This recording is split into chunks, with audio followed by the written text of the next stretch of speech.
Nasib tragis dialami seorang anak balita berinisial GMM. Beberapa anggota tubuhnya mengalami luka-luka seperti di bagian kepala dan juga kaki. Luka yang dialami oleh korban akibat dianiaya pria berinisial Y yang merupakan kekasih dari ibu korban, SS 23 tahun.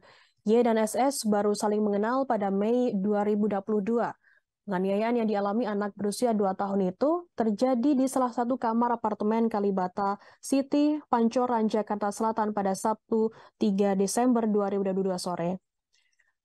Kepala Polisi Resort atau Kapolres Metro Jakarta Selatan, Kombes Pol Ade Ari mengatakan, kepala bagian belakang korban terbentur sebanyak 3 kali mengenai dinding dan lantai saat dianiaya oleh Y 31 tahun. Awalnya Y bersedia dititipkan korban oleh kekasihnya yang saat itu ingin bekerja. Tak lama, korban yang sedang bermain di taman apartemen Kalibata City itu buang air besar atau BAB. Ye pun kesal dan mengajak korban untuk membasuh kotoran di kamar mandi apartemen tersebut. Tak sampai di situ, kepala bagian korban terbentur di lantai bersamaan dengan tubuhnya yang dilempar oleh Y. Y berdalih hendak melempar balita ke kasur, namun tidak tepat sasaran sehingga justru membentur lantai. Saat itu, kata Ade, tubuh korban diangkat oleh Y dengan harapan agar tidak menangis. Saat tubuhnya diangkat, korban kembali terjatuh pada bagian kepala belakang terbentur lantai. Ade menambahkan selain melempar Y, juga menginjak kaki kiri korban.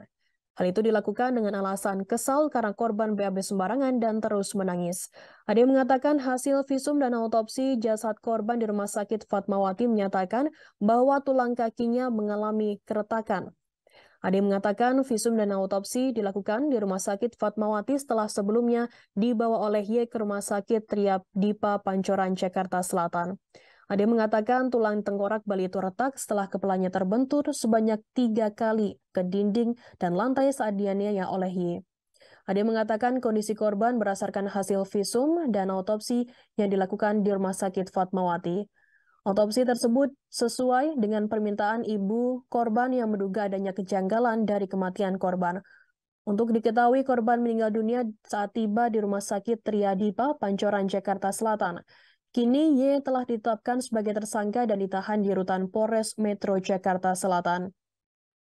Y disangkakan pasal 76 Junto 80 ayat 3 Undang-Undang Nomor 35 Tahun 2014 tentang Perlindungan Anak. Ia juga dijatuhi pasal berlapis, yakni pasal 338 KUHP tentang secara sengaja menghilangkan nyawa subsidi 351 ayat 3 tentang penganiayaan yang menyebabkan meninggal dunia. Ancaman hukuman masing-masing 10 tahun dan juga 7 tahun penjara. Terima kasih sudah nonton.